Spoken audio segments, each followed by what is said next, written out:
Hello everyone, ISP Yadav welcome you all at my YouTube channel Spy Mathelution. My dear students, हमारी ESC के PYQs की जो journey थी वो 2017 से चली थी और 2023 तक के सारे क्वेश्चन मैंने अपने चैनल पे अपलोड कर दिए इंजीनियरिंग मैथमेटिक्स एंड एप्टीट्यूड के। सेम उसी पैटर्न पे अब गेट के पीवाईक्यूज अपलोड किए जाएंगे। गेट में अगर मैं एप्टीट्यूड की बात करूं तो गेट 2010 से एप्टीट्यूड आना स्टार्ट हुआ है। तो मैं अब क्या करूंगा, ईयर वाइज एप्टीट्यूड के क्वेश्चन कंपाइल करूंगा और डिस्कस करता जाऊंगा। अब मैं आपको बताऊं, गेट 2010 में पेपर बेस्ड एग्जाम होता था, ठीक है। 2010, 2011 एंड 2013 इन 3 इयर्स में पेपर बेस्ड एग्जाम होता था और हर पेपर में एप्टीट्यूड कॉमन होता था। तो बहुत ज्यादा क्वेश्चन 2010, 11 एंड 13 में नहीं मिलेंगे, लेकिन 13 के बाद कई सेट बनना शुरू हुए क्योंकि ऑनलाइन एग्जाम हो गया था, CBT based computer based exam हो गया था। आई बात समझ में? तो स्टूडेंट्स, हम अब इस सफर को भी स्टार्ट किए हैं। आपका साथ मिलना चाहिए, आप इसको प्रैक्टिस करिए। आपके ईएससी के लिए एप्टीट्यूड में ये बहुत हेल्पफुल होने वाला है और हमेशा हर एस्पिरेंट्स के लिए पीवाईक्यूज का ये एक ऐसा यूनिक सोर्स बनने जा रहा है जहां पे गेट और ईएससी के सारे पीवाईक्यूज आपको एक साथ मिलेंगे। इट्स कंप्लीटली फ्री, कोई भी पैसा नहीं है, कुछ भी नहीं है। आइए स्टार्ट करते हैं। फर्स्ट क्वेश्चन जनरल इंग्लिश से है, which of the following option is closest in the meaning to the word below? Circuitous, dictionary word है circuitous. Option A cyclic, option B indirect, option C confusing, option D crooked. तो यहां पे इसका correct answer है indirect. कहते नहीं है घुमाइए मत, सीधा सीधा बताइए, इनडायरेक्टली मत जाइए, डायरेक्टली बताइए। तो यहां पे मैंने एक एक की मीनिंग भी लिख रखी है। Cyclic, related to the cycles or repetition, not the closest in the meaning. Circuitous से इसका कोई लेना देना नहीं है। आई बात समझ में? ऐसे ही इनडायरेक्ट बेस्ट मैच, इससे मैचिंग इसकी हो रही है। Circuitous as it means not taking a direct route. आई बात समझ में? तो ये आपका करेक्ट आंसर है। कंफ्यूजिंग का मतलब, circuitous path may be confusing but circuitous itself does not mean confusing, ठीक है। क्रूक्ड सॉल्यूशन, क्रूक्ड मतलब crooked implies dishonesty which is different from circuitous. So answer यहां पे हुआ ऑप्शन बी, ठीक है।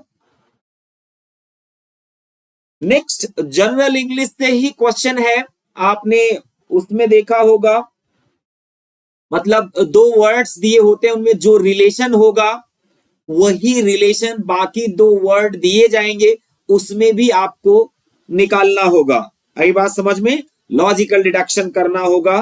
The question below consist of a pair of related words followed by 4 pair of words. Select the pair that best expresses the relation in the original pair. Unemployed related to worker, जो relation हम unemployed और worker में है वही relation इनमें से किस में है?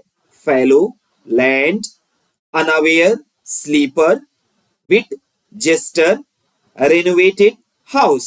अब स्टूडेंट, एम्प्लॉई जो है वो, वर्कर जो है वो अनएम्प्लॉयड है, वर्कर जॉब करने वाला वो अनएम्प्लॉयड, ठीक है। सिमिलरली लैंड जो है वो फैलो है, मतलब यहां पे फर्टाइल लैंड नहीं है। ऑप्शन ए सही होना चाहिए।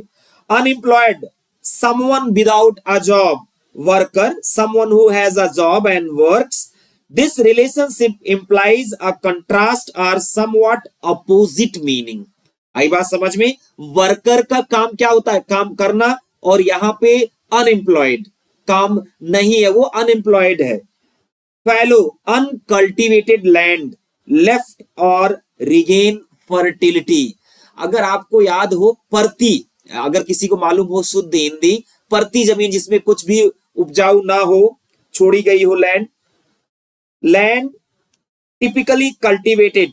This represents a somewhat opposite relationship as fallow land is left unused while land is usually cultivated.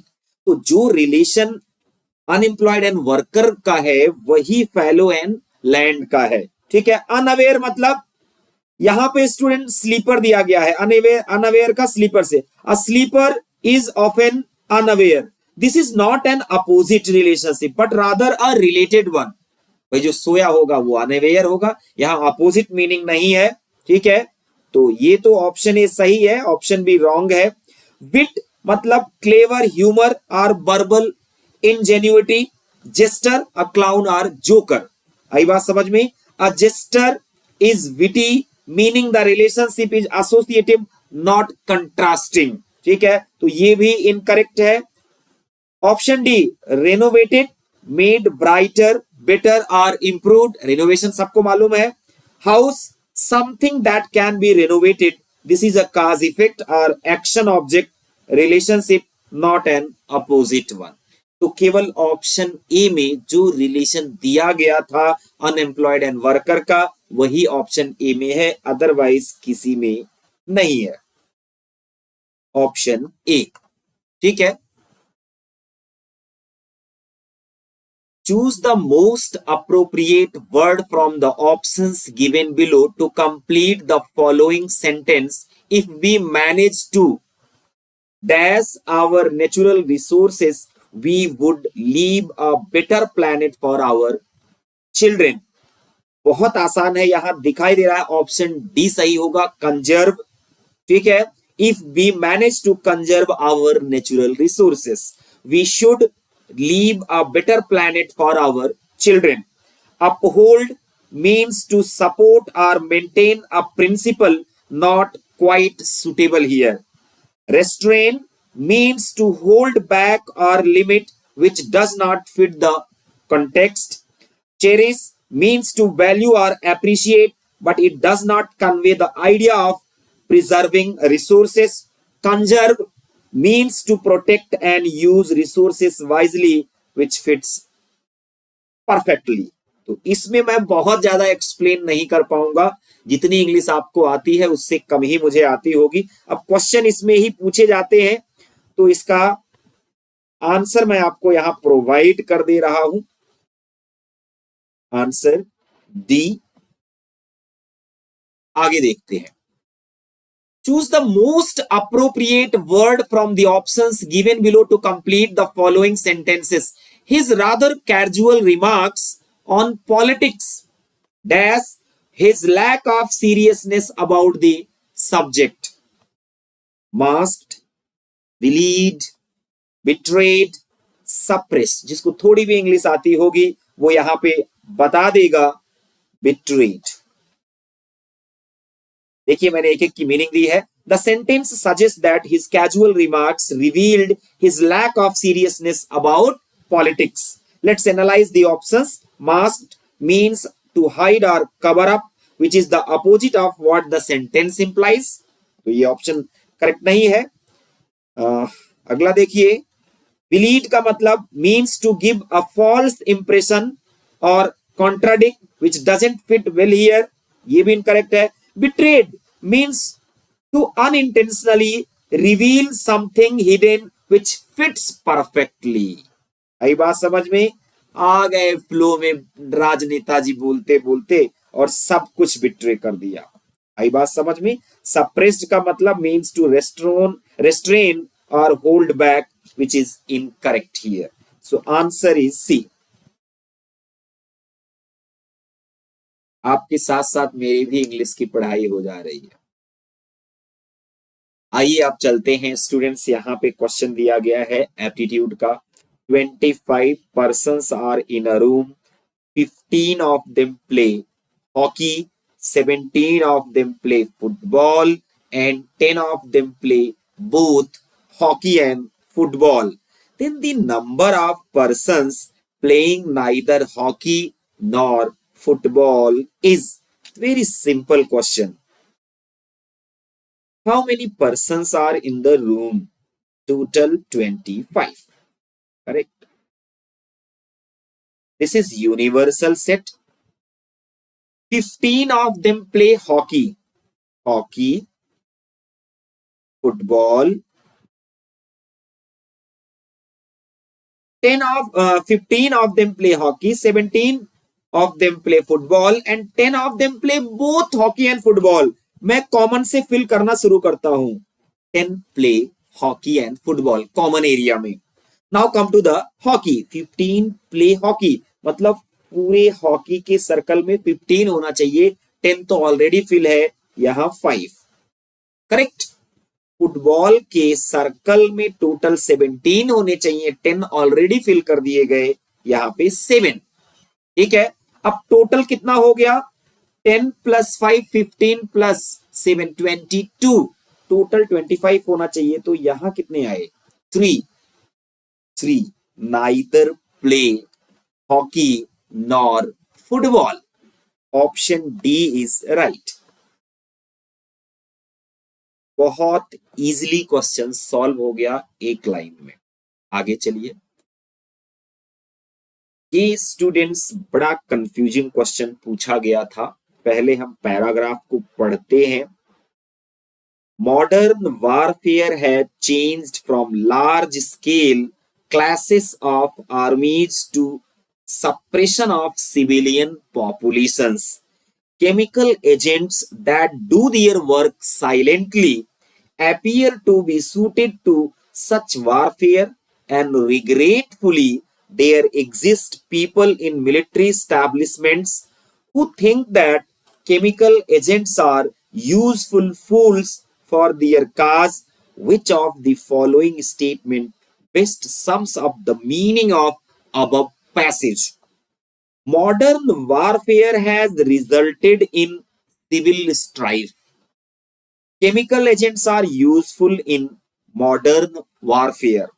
Use of chemical agents in warfare would be undesirable. People in military establishments like to use chemical agents in war. ये 4 दिया गया है. Students option A में तो कोई doubt नहीं है, ये इनकरेक्ट है. क्यों? Modern warfare has resulted in civil strife. The passage doesn't specifically mention civil strife, so this is not the best choice. यहां तो इसमें कोई डाउट नहीं है. अगला, chemical agents are useful in modern warfare. While the passage acknowledge their effectiveness, it carries a negative tone about their use. अब यहां कहां पे नेगेटिव टोन है? Modern warfare has changed from large scale clashes of armies to suppression of civilian populations. Chemical agents that do their work silently appear to be suited such warfare and regretfully. यहां पे देखिए, and regretfully there exist people in military establishments who think that chemical agents are useful fools are their cause. तो ये sentence सीधा सीधा इसका negative perspective दिखा रहा है. मतलब chemical agents are useful in modern warfare, ये सीधा सीधा नहीं कहा जा सकता. तो ऑप्शन ए गया, ऑप्शन बी भी गया. तीसरा देखिए, use of chemical agents in warfare would be undesirable. ठीक है. अगर इस नेगेटिविटी को कंसीडर किया जाए तो ऑप्शन सी पे इंस्टिंक्ट आती है कि ये सही हो सकता है. और ऑप्शन डी देखिए, people in military establishments like to use chemical agents in war. ये सही तो है, लेकिन जनरल मतलब हर कोई ऐसा नहीं सोचता. मिलिट्री में कुछ लोग ऐसा सोचते हैं.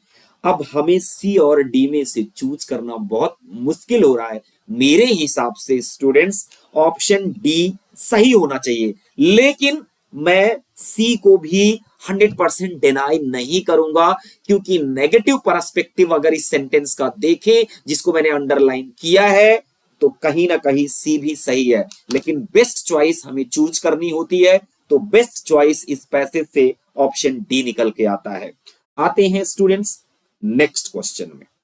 नेक्स्ट क्वेश्चन आया था, if 137 plus 276 equal to 435, how much is 731 plus 672।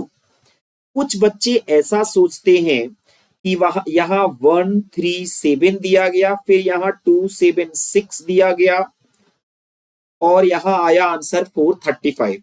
इनकी डिजिट्स को रिवर्स ऑर्डर में लिख दो और इसकी भी डिजिट रिवर्स ऑर्डर में लिख दो, 5 3 4, ये आंसर हो जाएगा। लेकिन ये ऐसा नहीं है, ठीक है। और देखिए ऑप्शन ए दिया भी गया है, माय डियर ऐसा नहीं करना है, ठीक है। This is not the correct way. इसका इस क्वेश्चन का यहाँ ये मतलब है कि जिस बेस सिस्टम में इन दोनों का सम 435 है, उसी बेस सिस्टम में 731 प्लस 672 का एडिशन बताइए। मैं आपको ट्रिकी अप्रोच बताता हूं, देखिए 137 प्लस 276 एडिशन करने के बाद कितना आया है, 435। आई बात समझ में। अब मैं स्टूडेंट यहां 7 को 7 यूनिट मान लेता हूं, 6 को 6 यूनिट, 7 प्लस 6 13 यूनिट हो गया। अब 13 तो यहां लिखा नहीं गया है, हेक्साडेसिमल ये है नहीं, नहीं तो यहां पे सिंबल लिखा जाता, तो हेक्साडेसिमल से कोई लोअर बेस है इसका, और डेसिमल भी नहीं है, डेसिमल होता तो यहां 3 होता, ठीक है। तो अब जो बेस होगा उससे डिवाइड करने के बाद रिमाइंडर क्या आना चाहिए, 5 आना चाहिए। अगर मैं इसे स्टूडेंट्स 8 से डिवाइड करूं, 8 1 जा 8, रिमाइंडर कितना आ गया, 5। जो रिमाइंडर आता है वो यहीं लिख दिया जाता है, और 8 यूनिट को 1 यूनिट के बराबर मान के कैरी कर देते हैं। ऐसे जैसे डेसिमल में आप 10 यूनिट को कैरी करते थे, 1 यूनिट आगे बढ़ जाता था, ऐसे ही ऑक्टल में 8 यूनिट नेक्स्ट प्लेस पे 1 यूनिट बन जाएगी। बाइनरी होगा तो 2 यूनिट नेक्स्ट प्लेस पे क्या बन जाएगी, 1 यूनिट बन जाएगी। तो यहां पे मैंने फिर से ऐड किया, 3 प्लस 1 4, 4 प्लस 7 11, 11 8 से ज्यादा है, तो हम फिर 8 से डिवाइड करेंगे, 8 1 जा 8, यहां रिमाइंडर 3 आया, 3 को यहां लिख दिया गया, 1 क्या हो गया, कैरी। 1 प्लस 1 2 2 4, इसका मतलब given addition is octal addition.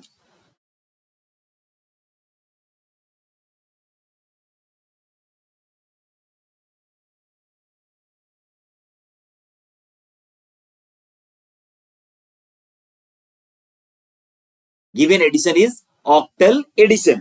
तो ऑक्टल में ऐड कर देते हैं, 731 प्लस 672, 2 प्लस 1 3 हो जाएगा, 7 प्लस 3 10, 10 को 8 से डिवाइड करिए, 2 रिमाइंडर आ गया, 1 कैरी हो गया।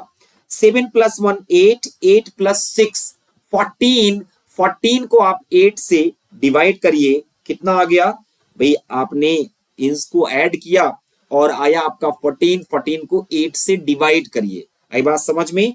तो यहां रिमाइंडर 6 आएगा, 1 हो गया कैरी, 1623 ऑक्टल एडिशन में ये आंसर आ गया। Answer is C. तो ये क्वेश्चन ट्रिकी तो था, बहुत आसानी से हो गया। 5 skilled workers can build a wall in 20 days. 8 semi-skilled workers can build a wall in 25 days. 8 unskilled workers can build a wall in 30 days. If a team has 2 skilled, 6 semi-skilled and 5 unskilled workers, how long will it take to build the wall? बहुत आसान question है students.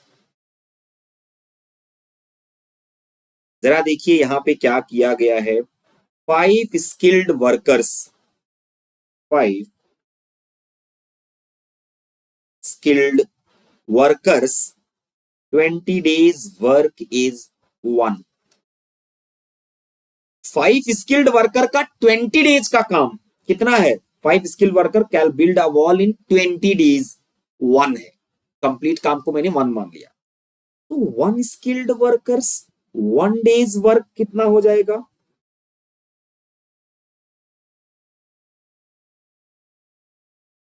1/5 divide by 20, 100, 1/100। फिर से देखिए students, it is very simple. 5 skilled worker 20 days में किसी काम को कंप्लीट कर देते हैं, तो 1 स्किल्ड वर्कर्स 1 डेज वर्क कितना हो जाएगा? 1/100। In similar manner 8 semi skilled worker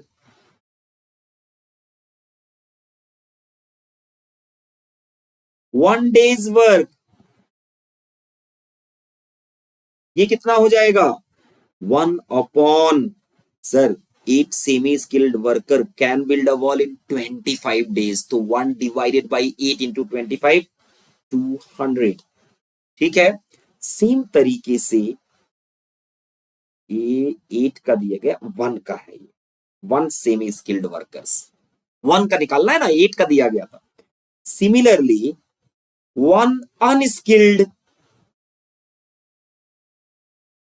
unskilled workers 1 days work,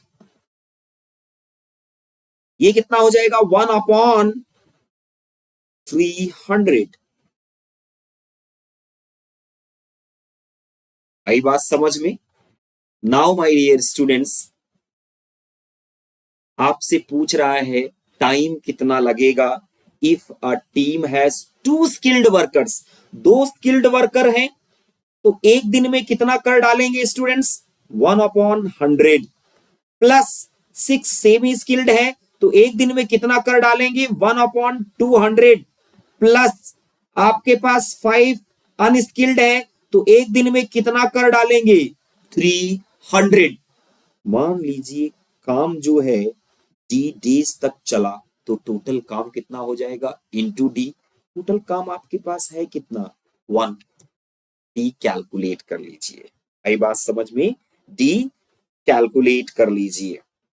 अगर मैं 100 से मल्टीप्लाई कर दूं, इससे 100 से मल्टीप्लाई कर दूं, या ऐसे ले लेते हैं, ये आ गया आपका स्टूडेंट 600 एलसीएम।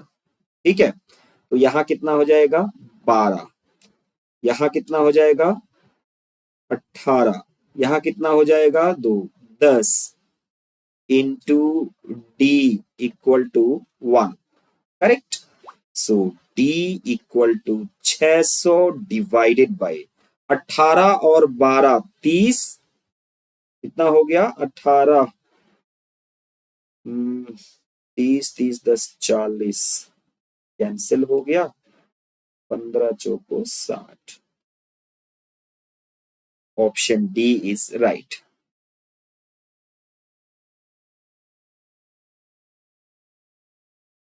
करेक्ट। आगे बढ़ते हैं। Given digits 2, 2, 3, 3, 3, 4, 4, 4, 4, how many distinct 4-digit numbers greater than 3000 can be formed?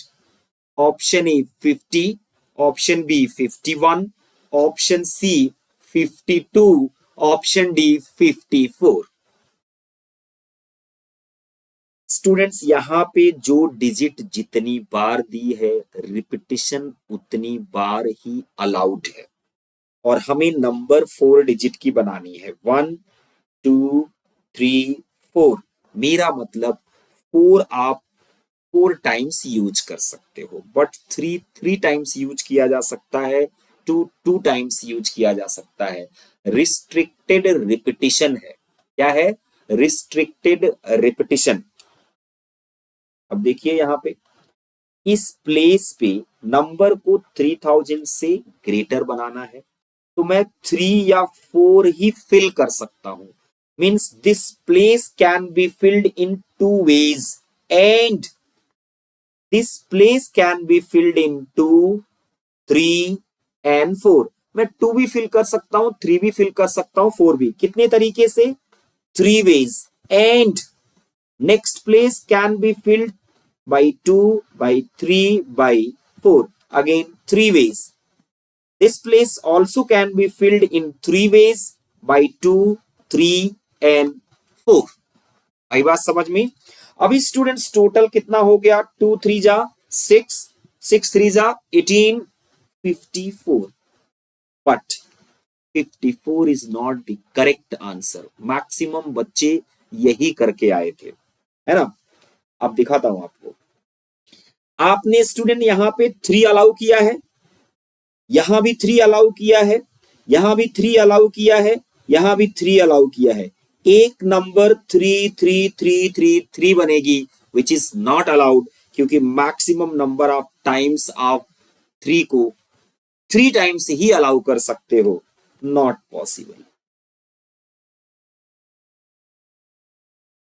ठीक है, सेम तरीके से आपने यहां 3 अलाउ किया है। ठीक है, 2 2 2 नॉट पॉसिबल, क्योंकि 2 को 2 बार ही यूज किया जा सकता है। 4 2 2 2।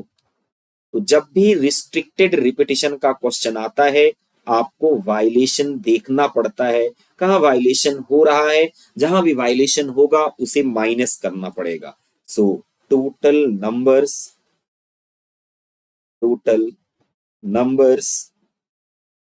equal to 54 minus 3 equal to 51. Right answer is 51. Gate की यही तो ब्यूटी है, ऐसा क्वेश्चन बनाता है कि आप कंसेप्ट पढ़ के और रट के जाओगे तो कुछ नहीं कर पाओगे। अगर पढ़ोगे भी, समझोगे भी, ठीक है, और डिफरेंट केसेस में आप अपना कंसेप्ट सही से लगाओगे तो क्वेश्चन हो जाएगा। Next question students, Hari, Gita, Irfan and Saira are siblings. ठीक है, all were born on 1st January. The age difference between any two successive siblings that is born one after another is less than 3 years. मतलब less than 3 years का ये मतलब हुआ कि 1 साल का गैप या 2 साल का गैप, इससे ज्यादा का गैप नहीं हो सकता है। और सब अब या तो 1 साल का, कम से कम 1 साल का गैप होगा, क्योंकि बर्थ जो हुई है 1st जनवरी का ही हुआ है सबको। ठीक है, आगे क्वेश्चन ढंग से समझो पहले। Hari, Gita, Irfan and Saira are siblings. एक ही मम्मी पापा के बच्चे हैं ये, brother and sisters. All were born on 1st January. सब लोग 1st जनवरी को पैदा हुए हैं। The age difference between any two successive siblings that is born one after another is less than 3 years. मतलब उनके बीच का गैप 1 year या 2 years का है। अब कुछ बच्चे बोलेंगे सर 0 years का भी हो सकता है, वो ट्विंस हो सकते हैं, लेकिन ये बाद में मेंशन किया गया। आगे देखिए, Hari's age plus Gita's age greater than Irfan's age plus Saira's age. The age difference between Gita and Saira is 1 year. However, Geeta is not the oldest and Saira is not the youngest. ठीक है, क्या कह रहा है? Gita is not the oldest and Saira is not the youngest. There are no twins. Twins नहीं है, तो इसका मतलब हर सिबलिंग के बीच में कम से कम 1 year का और मैक्सिमम 2 years का, मतलब 2 कॉन्जिक्यूटिव सिबलिंग के बीच का गैप 1 year या 2 year का है। ना 0 year है, ना 3 year है, ठीक है, ना 4 year है। एग्जैक्टली कितने ईयर का गैप है? 1 year एंड 2 year का। अब एक और बात कह रहा है, the age difference between Gita and Saira. Gita and Saira, modulus of Gita minus Saira equal to 1 है। दिस इंप्लाइज दैट या तो गीता बड़ी होगी तो गीता माइनस सायरा 1 है, या तो सायरा बड़ी होगी सायरा माइनस गीता 1 होगा। करेक्ट। अब आइए गो टू द ऑप्शंस। ये क्वेश्चन को ऑप्शन से जाइए, इलिमिनेट कर दीजिए। ऑप्शन ए, यहां पे सायरा एंड गीता ऑर्डर में एक साथ आने चाहिए, मतलब कॉन्जिक्यूटिव होने चाहिए, वो नहीं है। Option A ruled out.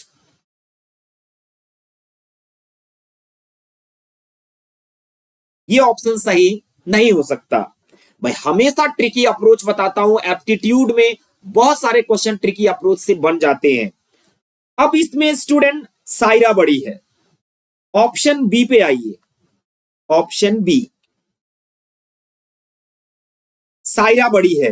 According, अगर मैं ऑप्शन बी को करेक्ट मानूं तो यहां पे पहले किसकी बर्थ हुई है? सायरा की, देन गीता की। ठीक है, और सायरा और गीता दोनों में 1 ईयर का डिफरेंस है। यहां लिखा मैंने सायरा, यहां लिखा मैंने गीता, हरी और आई से Irfan. Saira and Gita at random आप 2 कॉन्जिक्यूटिव नंबर ले लीजिए। मान लीजिए सायरा की एज 15 साल है, तो गीता की एज कितनी होगी? 14 साल। 1 साल ही छोटी है गीता। ठीक है, अब स्टूडेंट यहां पे एच की जो पॉसिबल वैल्यू होगी, एच की जो सबसे कम पॉसिबल, मतलब इसकी एज कम से कम जो एज होगी वो 13 ईयर। आई बात समझ में? कितनी होगी? या तो 13 ईयर, ज्यादा से ज्यादा, सॉरी, ज्यादा से ज्यादा एज इसकी कितनी हो सकती है? 13, और कम से कम कितनी? 12। दो वैल्यू किसके लिए पॉसिबल है? 13, 12 हरी के लिए। और अगर यहां पे हम इरफान की बात करें, यहां पे अगर आप 13 लोगे तो इसके लिए वैल्यूज क्या क्या पॉसिबल है? अगर यहां 13 ले लिया तो यहां क्या हो जाएगा? 12। ठीक है, और या तो 11। यंगेस्ट है ना, आई यंगेस्ट है, बाद में पैदा हुआ है।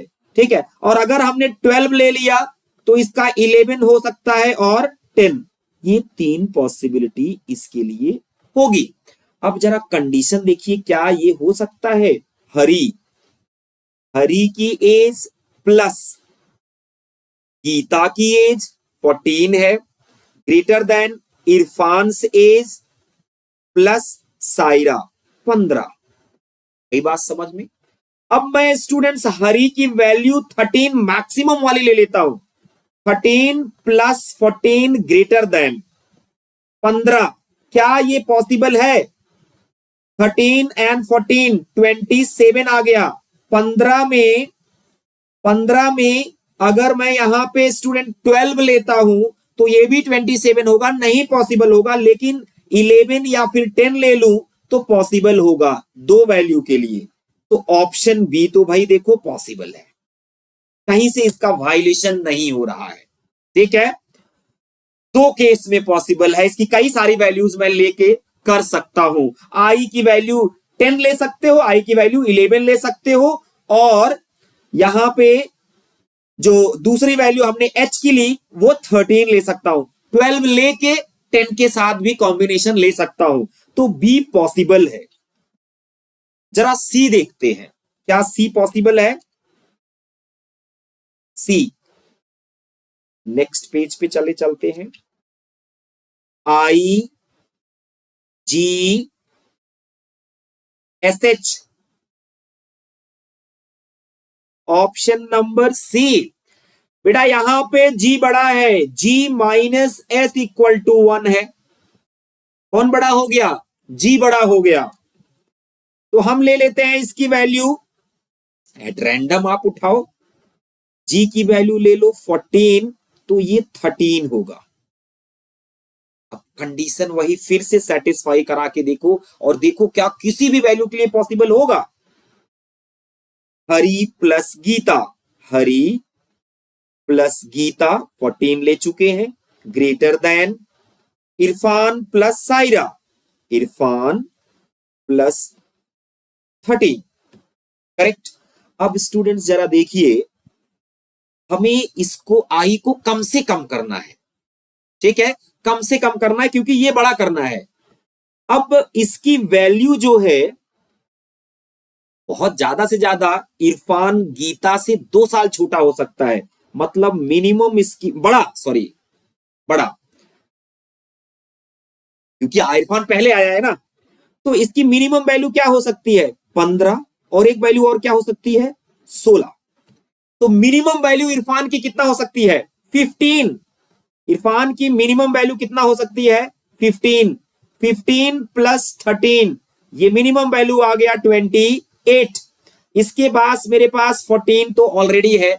हरी की वैल्यू, मैक्सिमम वैल्यू कितनी हो सकती है हरी की, केवल एक का गैप लो। यहां अगर हरी के लिए मैं 12 लूं तो भी ये वैल्यू स्टूडेंट ग्रेटर नहीं होगी, किसी हाल में ये पॉसिबल नहीं होगा। जो मैंने आपको बताया 2 साल का गैप या 1 साल का गैप कर सकते हैं, मैंने लेफ्ट साइड वाली वैल्यू को मैक्सिमाइज कर लिया। इसकी मैक्सिमम वैल्यू जब मैंने जी को 14 लिया, एस को 13 लिया, 26 हुई, और इसकी मिनिमम वैल्यू 28 हो रही है। This is not possible, not possible. Sir same तरीके से आप डी को भी फिल्टर कर सकते हैं। Option B is right, option B is right. इसमें भी स्टूडेंट्स सायरा बड़ी है, गीता छोटी है, तो एस माइनस जी आपको क्या लेना पड़ेगा 1 लेना पड़ेगा, मतलब 2 कॉन्जिक्यूटिव एज ले लीजिए, पहले वाले की ज्यादा बाद वाले की कम, एस माइनस जी 1, तो ये भी रूल आउट हो जाएगा। स्टूडेंट्स ये 2010 का गेट का एप्टीट्यूड आपका कंप्लीट हुआ। कम क्वेश्चन थे क्योंकि कॉमन पेपर होता था। ऐसे ही मैं 2011 का भी पोस्ट करूंगा। आपसे बस एक रिक्वेस्ट है, जितना भी हो सके उसे शेयर करिए मेरे चैनल को। This is the unique source YouTube पे है जहां पे आपको गेट और ईएससी के सारे पीवाईक्यूज मिलेंगे। Thank you so much for your support. Video देखिए, शेयर करिए, सब्सक्राइब करिए। Have a good day.